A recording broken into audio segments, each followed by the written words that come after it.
본집에서 못하고 유치부실에서 연습을 했는데 그래서 그런지 더 잘하네 아주. 예. 자, 우리 힘내고 용기 내시고 우리 그렇게 하라고 박수 주시고 또 우리 하나님께 영광의 박수를 돌리도록 하겠습니다. 반갑습니다. 우리 옆 사람과 한번 인사할까요? 이렇게 한번 인사하면 좋겠죠. 아름다운 것이 죄라면 당신은 사형감입니다 하고 한번 인사하겠습니다.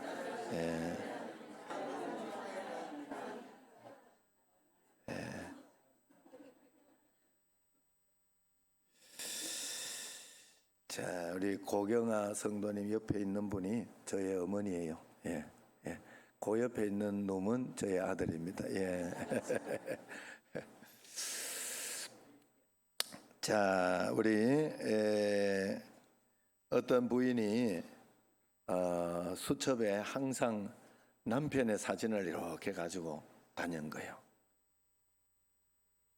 권사님 옆에 앉기로 안 했나?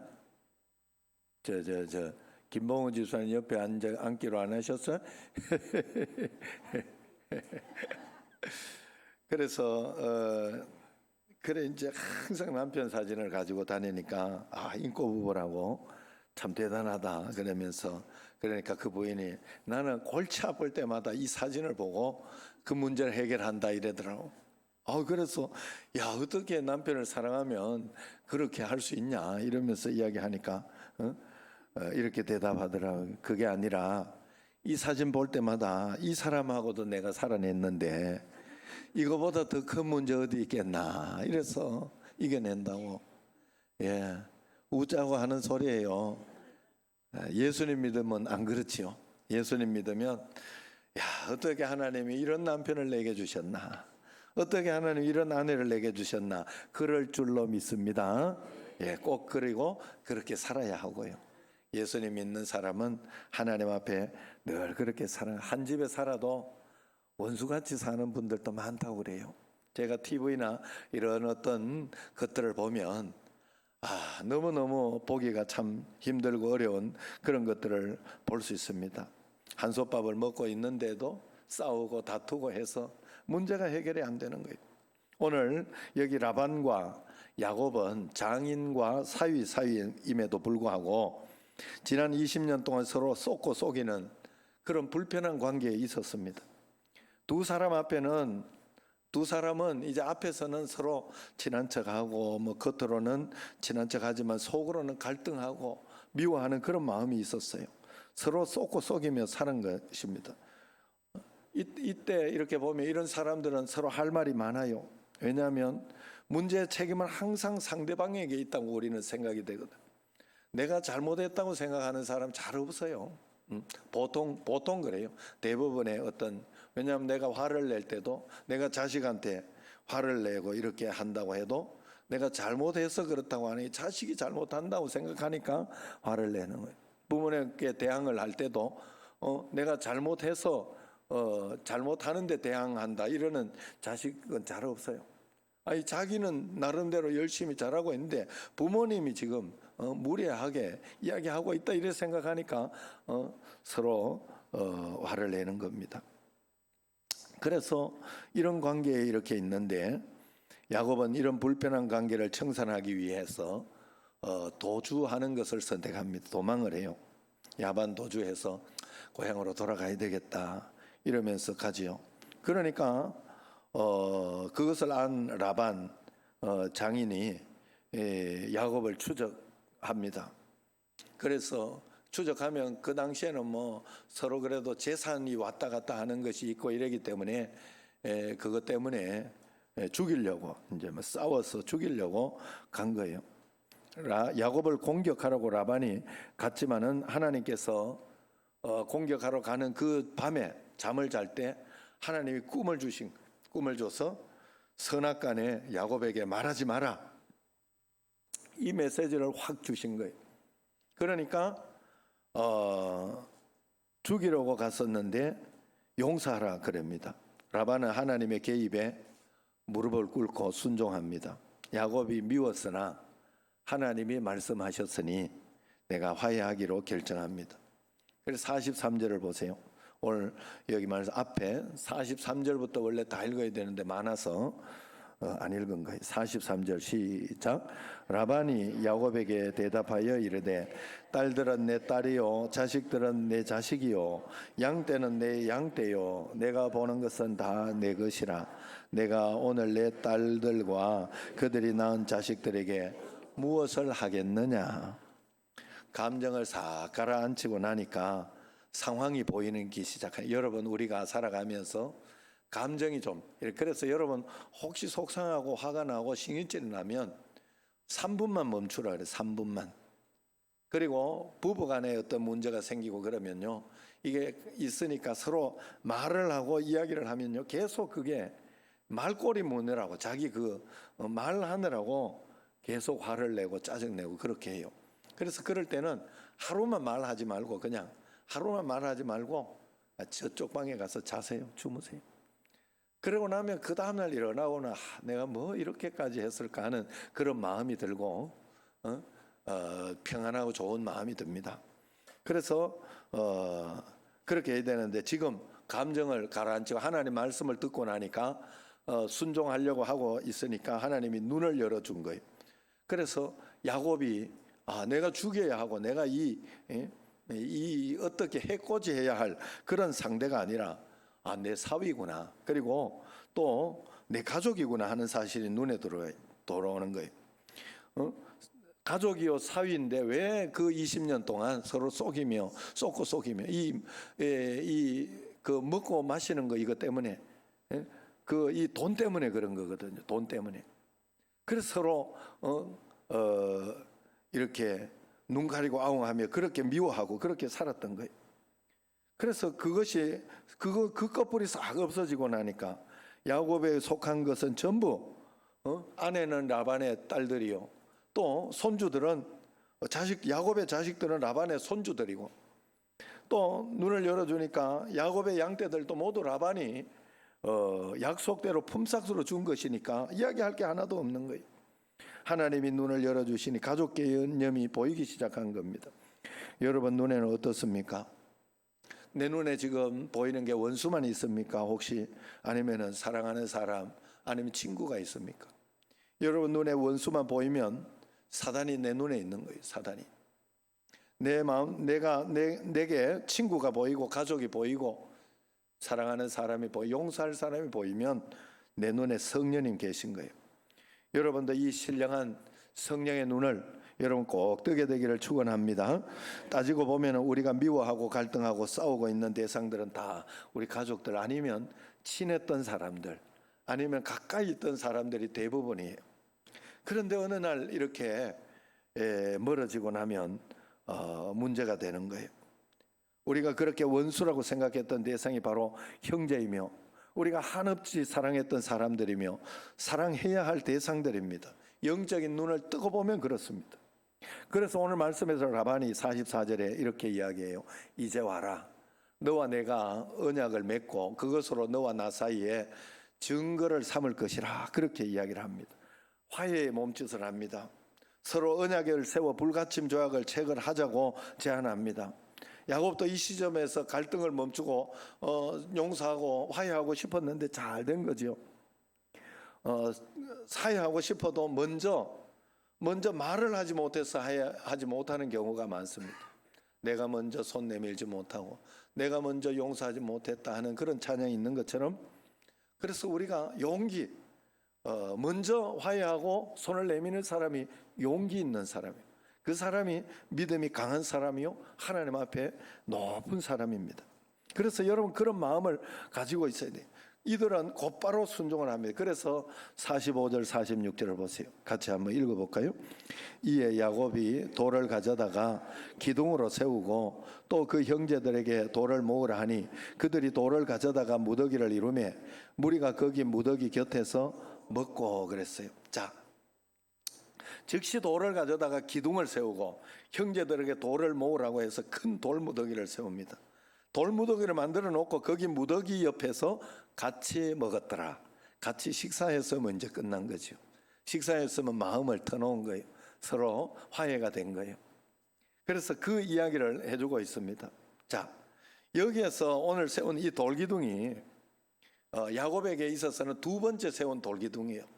첫 번째 세웠던 돌기둥이 어디서 나옵니까? 창세기 28장 18절에 형을 속이고 도망하던 중에 들녘에 사룻밤을 지내다 꿈속에서 하나님을 만나 복을 받고는 잠에서 깨어나 돌기둥을 세우고 그리고 거기서 예배하고 기도하면 서원을 했죠. 여러분, 하나님과의 관계를 먼저 회복한 거예요. 그리고 오늘은 두 번째 돌기둥인데 이것은 사람과의 관계를 회복하는 돌기둥입니다. 그래서 우리에게는 언제나 두 개의 돌기둥이 필요해요. 하나님과 화해의 돌기둥이 필요하고 사람 사이에서 세워지는 화해의 돌기둥이 필요한 거예요. 하나님은 이 두 개의 돌기둥을 우리에게 세우라고 하시는 거예요. 오늘 여러분 여기 주님 앞에 나와 예배하고 기도하는 것은 하나님과의 화해의 돌기둥을 세우고 있는 거예요. 야곱이 첫 번째 서원을 하면서 늘 하나님 앞에, 그래서 내가 오늘 이 돌기둥을 세우며 주님 앞에 드리는 거예요. 매일 새벽 기도를 하고 하나님 앞에 수요 예배, 철야 예배 드리는 것은 돌기둥으로 하나님 언약을 다시 한번 기억하고 약속을 기억하며 주님 앞에 나오는 그런 행위입니다. 그래서 굉장히 중요한 거예요. 그리고 우리는 예배자로 늘 살아야 되는 거예요. 그리고 세상에서는 또 세상 가운데 살아갈 때에는 여러분들이 다른 사람들하고 관계하고 그리고 직장에서 어떤 옆집 사람들하고 이런 거 관계에서 잘해야 될 것은 화해의 돌기둥을 잘 세우면 돼요. 그래서 원수를 사랑하라, 뭐 내 이웃을 내 몸같이 사랑하라, 이것은 평행의 돌기둥을 이야기하는 거예요. 오늘 두 번째 이 야곱은 이 사람과 사람 사이에 돌기둥을 세운 거예요. 그것이 사람과 사람 사이에서 내가 하나님을 예배하는 방법이 있는데 그 방법은 용서하며 화해하며 살아가는 거예요. 평화의 사도로, 평강의 사도로 살아가는 게 사람과 사람 사이에 화해하는 겁니다. 그게 바로 사람과 사람 사이에서 예배하는 거예요. 세상에는 남을 용서하는 사람도 있고 남을 용서하지 못하는 사람도 있습니다.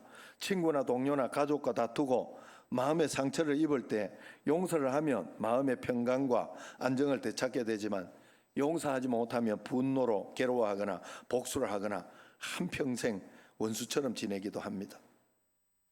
그래서 이런 사람들에게 드릴 말씀은 상대를 미워하고 용서하지 않으면서 말이에요, 상대가 아파하고 죽을 거라고 생각하는 사람은 독약은 자기가 먹고 상대가 죽기를 기다리는 것과 똑같다, 누군가 그렇게 이야기를 했습니다. 미국 스탠포드 대학교 용서 프로젝트의 설립자이자 용서학 교수인 프레드 러스킨 박사가 수년 동안 심리학과 의학을 접목시킨 과학적인 연구를 바탕으로 용서라는 책을 썼어요. 이 책에서 그는 이렇게 이야기합니다.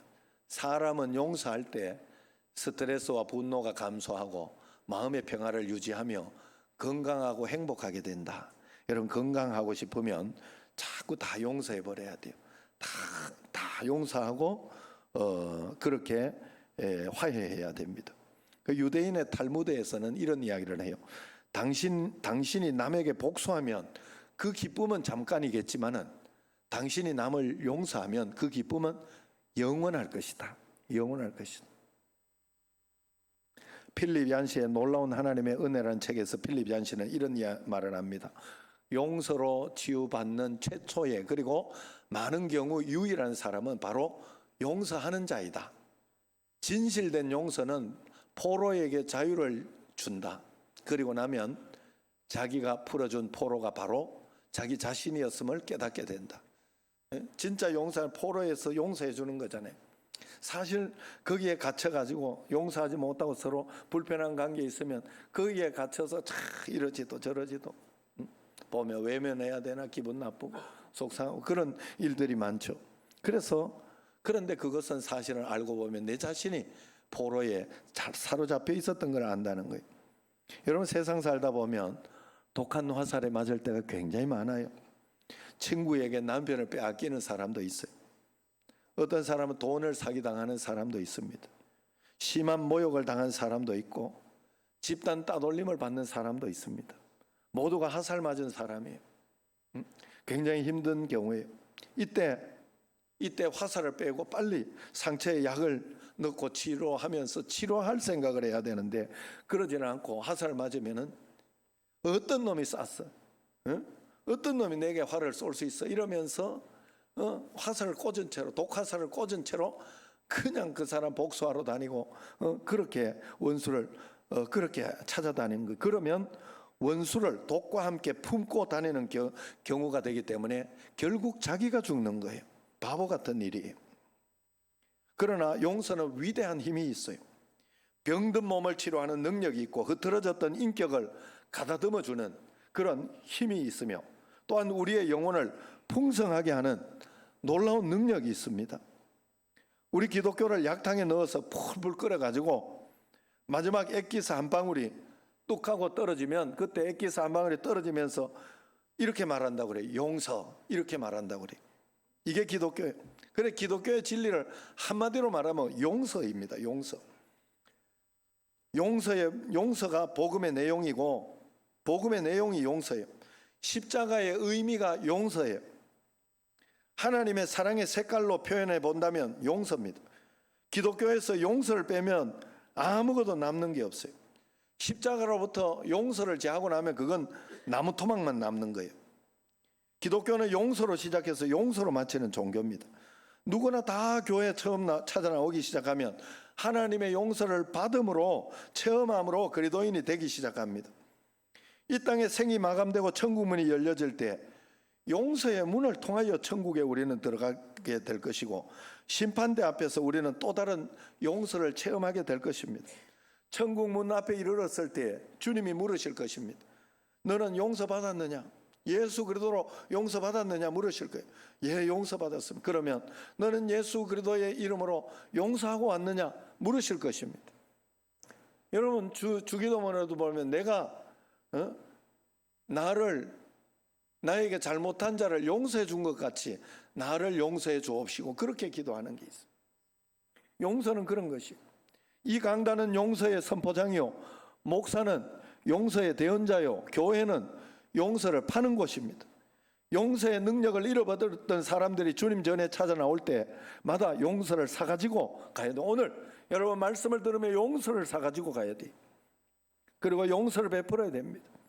성경은 용서의 알림장이요 십자가는 용서의 영수증이요 성령은 용서의 전파자요 선교는 용서의 전달자입니다.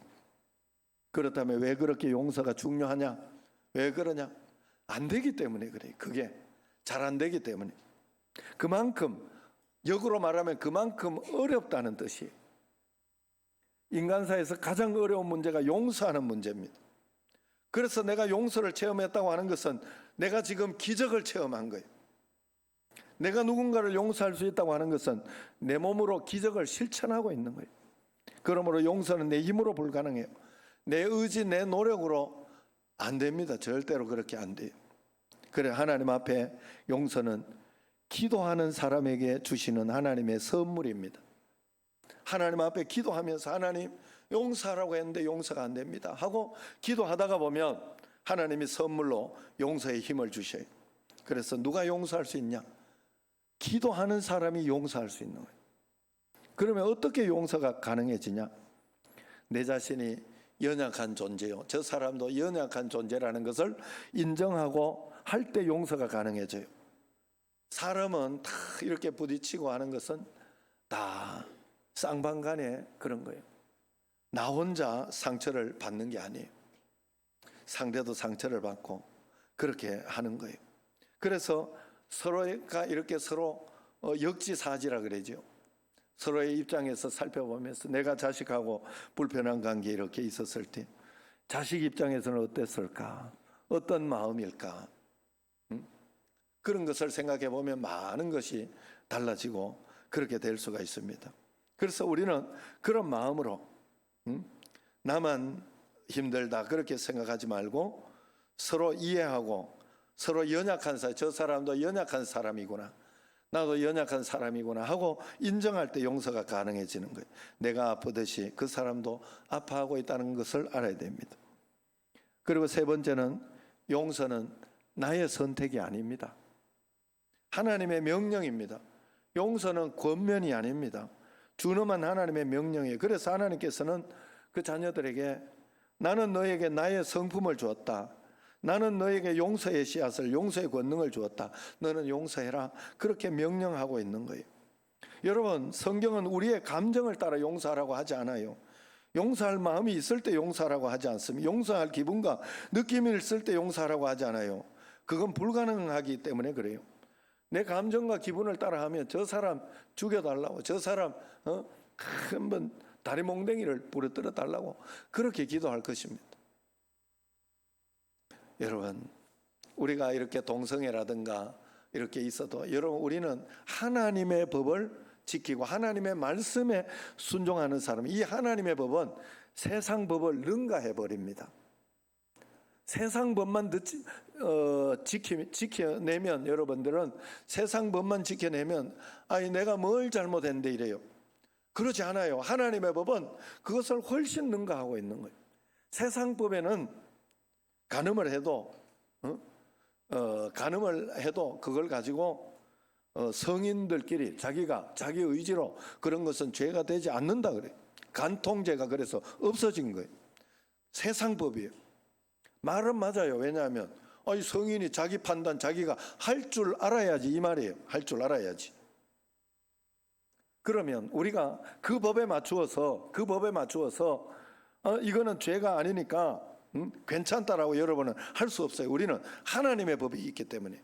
그래서 세상 법은 이렇지만은 하나님의 말씀이 아니니까 나는 말씀에 근거하여 순종합니다라고 우리는 따라가는 게 하나님의 사람들입니다.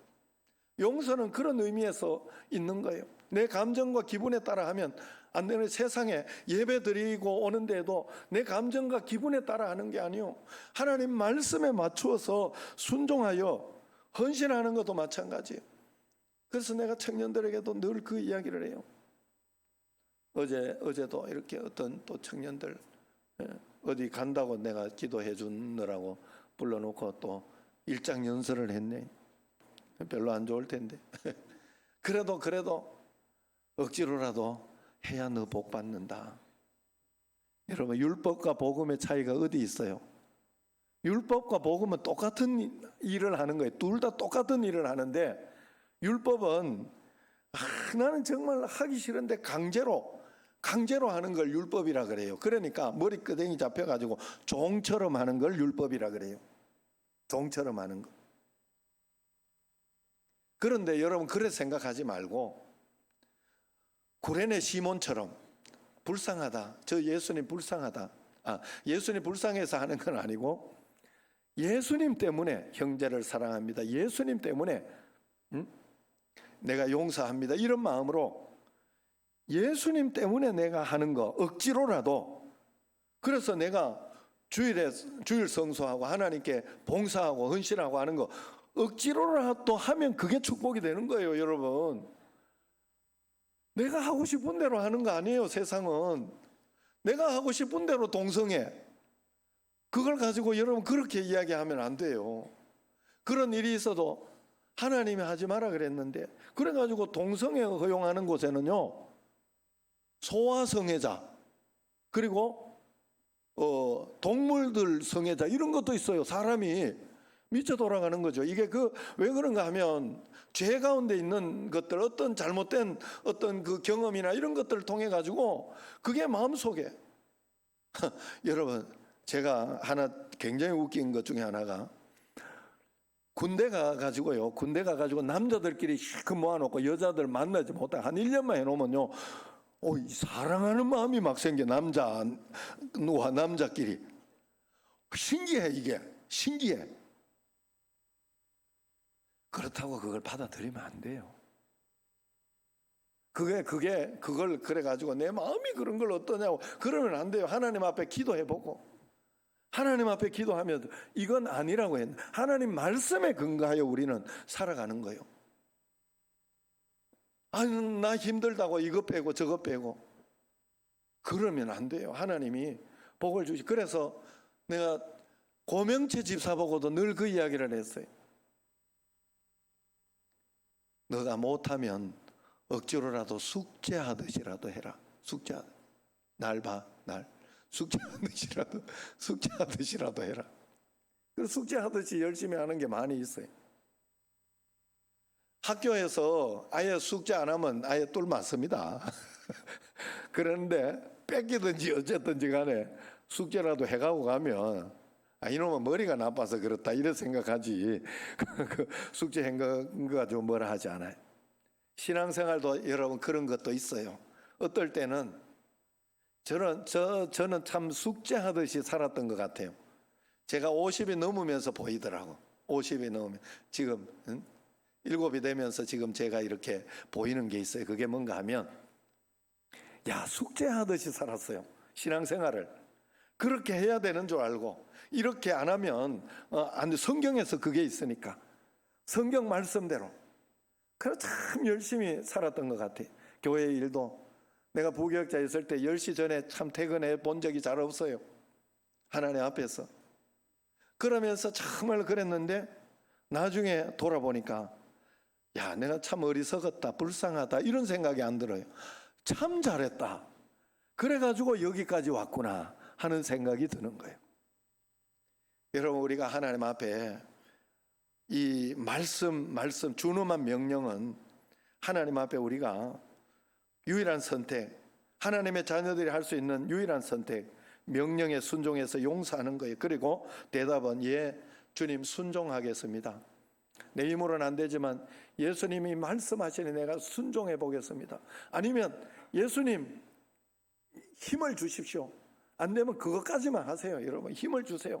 내가 안 됩니다. 힘을 주세요 하고 기도해야 됩니다. 그래서 순종은 의지적인 거예요. 저절로 되는 게 아니에요. 용서의 문제를, 하나님의 말씀의 문제를 감정적으로 우리가 접근하면 용서할 수 없어요.